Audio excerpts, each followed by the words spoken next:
Jadi gini, perkenalan dulu tentang narkoba ya. Bukan pada penyakit atau gimana, bukan. Tapi masalah dari hukumnya. Narkoba itu bagaimana dari sudut pandang hukum. Jadi gini, kebetulan saya ini ada di lembaga bantuan hukum. Setiap hari itu ada orang yang kena narkoba. Ada aja yang kena narkoba. Setiap hari pasti ada laporan ke kami kalau anaknya kena narkoba, ada yang siapa kena narkoba gitu. Narkoba ini kena bukan kepada anak kecil atau pemuda gitu ya. Mungkin pemuda-pemuda sekarang kan agak lebih cerdas dari yang sebelumnya. Karena yang sebelumnya mungkin nggak begitu paham tentang narkoba karena nggak ada teknologi. Dia mencari apa sih narkoba, dia nggak tahu. Dikasih orang ambil aja, gitu kan? Nah, tapi kalau yang sekarang tuh udah lebih cerdas. Dikasih apa, dilihat dulu, oh ini narkoba, nggak mau gitu kan. Cuma gini, ada yang kejadiannya gini, dia tuh nggak tahu apa-apa. Itu narkoba itu nggak pernah ada habisnya. Waktu dan tempat kita silakan. Terima kasih Pak Ade. Assalamualaikum warahmatullahi wabarakatuh. Selamat siang adik-adik. Alhamdulillah kita bersyukur hari ini kita masih sehat ya. Dan kesehatan ini betul-betul kita isi dengan yang berguna, yang bermanfaat, yaitu mendapatkan informasi yang positif. Nah itu. Jadi kesehatan dimanfaatkan yang berguna. Nah kemudian adik-adik saya hargai kedatangannya. Dan insya Allah adik-adik ini bisa dikatakan mewakili Karang Taruna ya. Dan ini kan masuk anggota Karang Taruna. Masuk Karang Taruna ya. Jadi mungkin nanti setelah ini disampaikan kepada teman-teman ya. Jadi ini sudah 2 kali diadakan. Pertama tahun lalu di sana itu Betapa. Pesertanya banyak, tidak dibatasi karena tidak seperti sekarang zona merah kan. Nah sekarang kita batasi, tidak boleh banyak-banyak. Saya bilang 5 saja, bertahap ya. Karena ini penting, tapi kita juga selamatkan dari COVID. Jangan terlalu berdekatan, apa segala.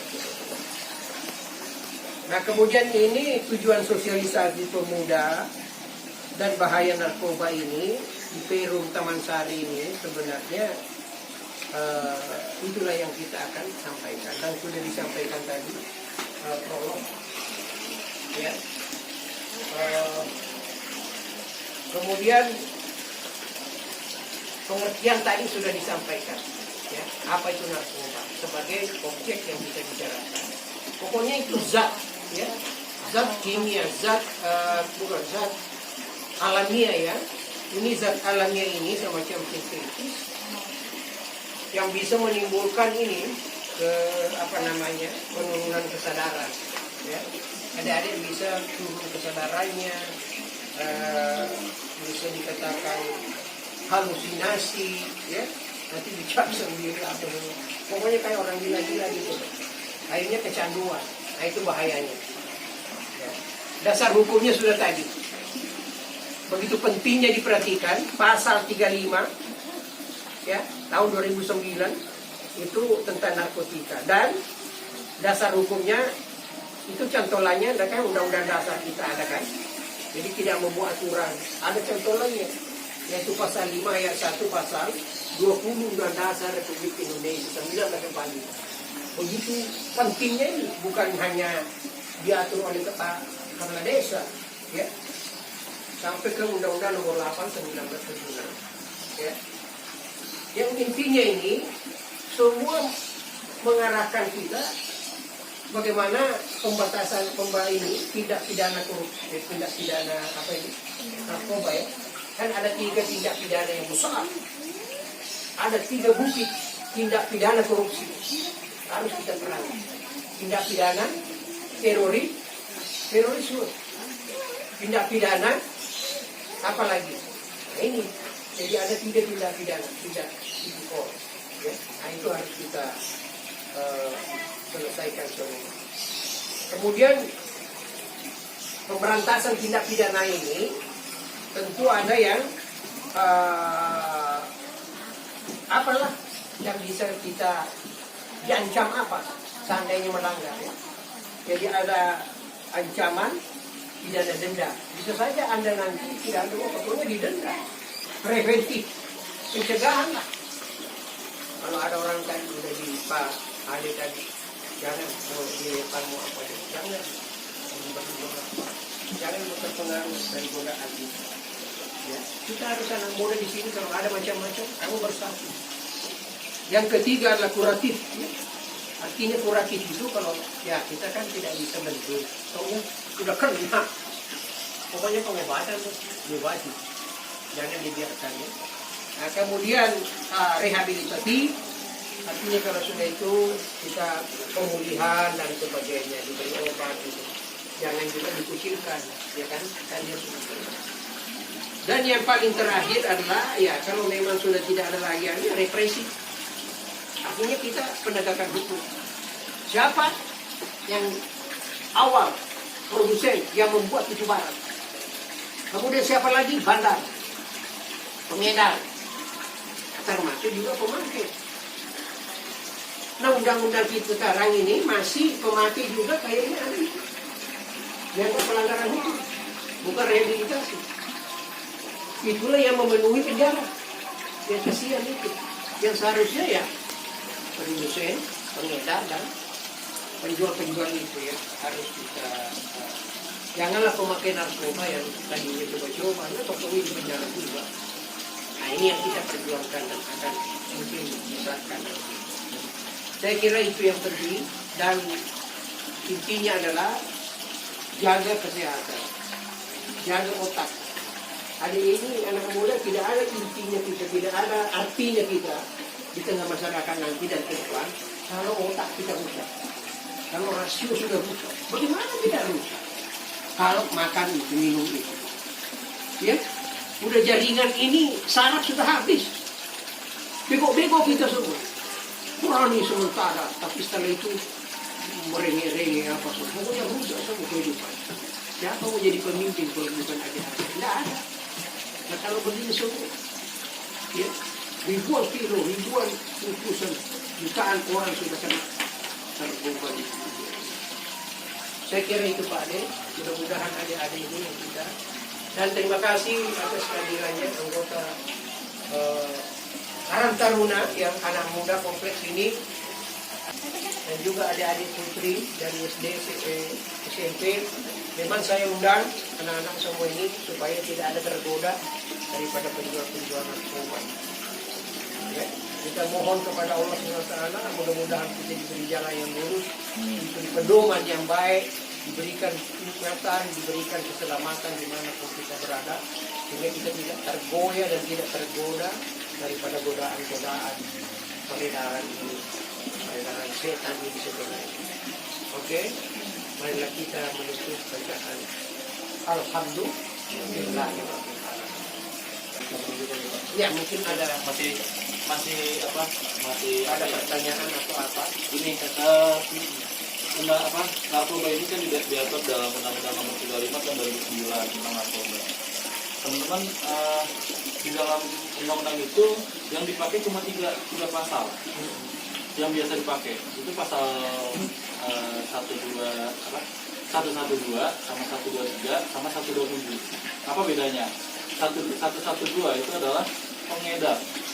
114 itu adalah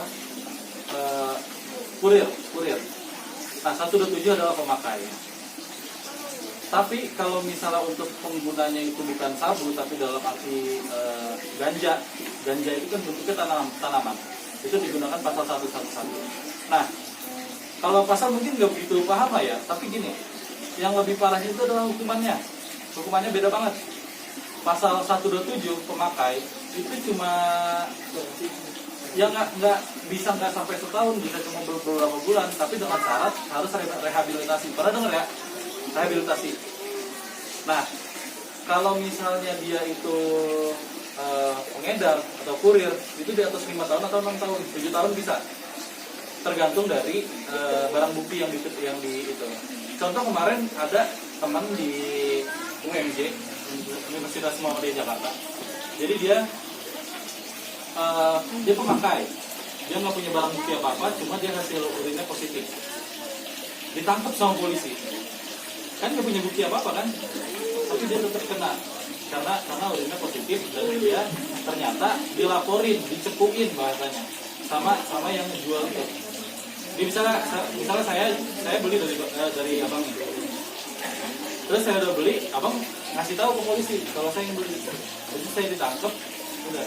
Jadi gini maksudnya, untuk pengen tahu soal narkoba lebih jauh, saya saranin saya harap jangan pernah berpikiran seperti itu, karena kalau udah terjerumus ke dalam narkoba, kan itu udah pasti adiktif ya. Di dalam narkoba itu ada zat adiktif, yang mana zat itu bikin kita kalau nggak pakai terus tuh stres kita gitu.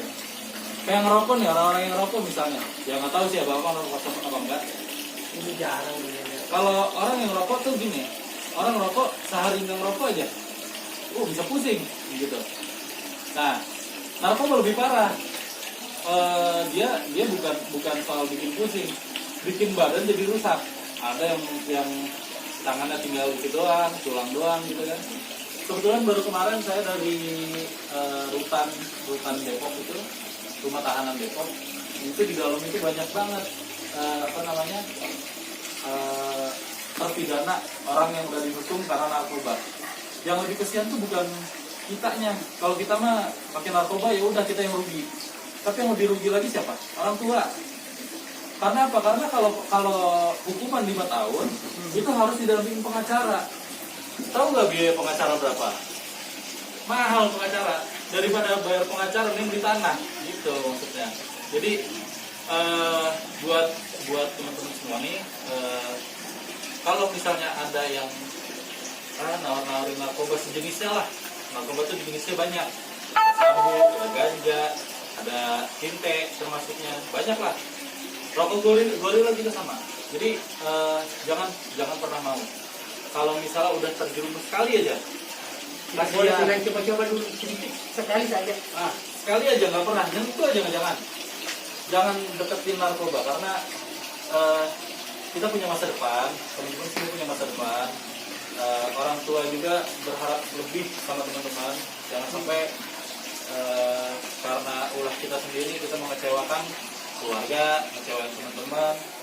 Jangan ngecewain semua lah orang yang berharap sama kita untuk kita dapat membuat perubahan, ternyata kita malah salah langkah. Kemarin baru aja ada hukuman mati Pak, buat narkoba, karena beratnya itu 44 kilo sabu. Nah, dan lebih lucu lagi tuh ada kemarin, jadi temen saya polisi, reskrim, dia nangkep orang narkoba itu saking dia udah sakaunya gitu, dia janjian online sama itunya, barangnya ditaruh di mana gitu. Ini dikasih tahu caranya supaya ngejauhin ya, bukannya ngelakuin. Bukan ngejauhin ya. Atau teman-teman ada yang itu gitu, ada yang gimana. Karena di pedalaman tani kok ada yang gara-gara ini kasihan dia. Banyak sekali diperasnya. Iya. Parah sekali. Hanya saja anak-anak muda sini alhamdulillah, sebagai informasi, banyak yang kerja, banyak yang sekolah dan sebagainya. Jadi pegang itu, simpan ya. Itu ada apa maksud dan tujuannya. Oke. Ya, kalau itu saya tutup. Sebelum saya tutup, mari kita bacakan suratul Fatihah. Insya Allah pertemuan kita kali ini mendapatkan ridha Allah Subhanahu Wa Taala. Semoga juga ini menjadi suatu kebermanfaatan buat teman-teman semua untuk hari ini ataupun untuk kemudian hari. Semoga kita semua dijauhkan dari ujian-ujian seperti itu ya. Amin. Ala hajinya walaupun yang salihah wala hadatin nabi Al-Fatihah. Al-Fatihah.